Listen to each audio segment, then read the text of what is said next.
نماز کی رکعتوں کی تعداد میں اگر شک ہو جائے، نمازی کو یہ شک ہوا کہ میری نماز کی جو رکعتیں ہیں وہ 2 ہوئی ہیں یا 3 ہوئی ہیں، یا اسی طرح اس طرح شک ہو جائے کہ 3 ہوئی یا 4 ہوئی، تو اس کی چند صورتیں بنتی ہیں۔ پہلی صورت یہ بنتی ہے کہ اس طرح کا شک بالغ ہونے کے بعد پہلی بار ہوا ہے۔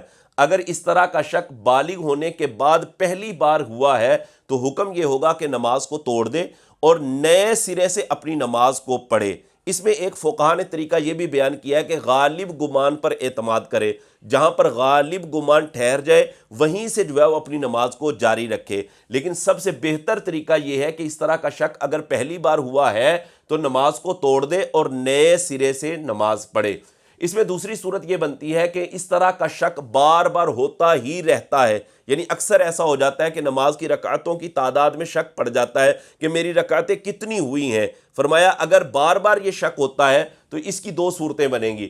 پہلی صورت یہ بنے گی کہ غالب گمان پر اعتماد کرے۔ یہ غالب گمان کس طرف ہے؟ تو جس طرف غالب گمان ہوگا اسی کے مطابق اپنی نماز کو جاری رکھے، یعنی شک ہوا تھا 2 ہوئی ہیں یا 3 ہوئی ہیں اور غالب گمان 2 پر ہے، تو پھر اس صورت میں 2 رکعتوں پر ہی اعتماد کرتے ہوئے اپنی نماز کو جاری رکھے گا، اور اس صورت میں اس پر سجدہ سہو بھی لازم نہیں ہوگا۔ اور اگر غالب گمان کسی طرف آ ہی نہیں رہا تو پھر حکم کیا ہے؟ پھر حکم یہ ہے کہ کمی کی جانب کو اختیار کرے۔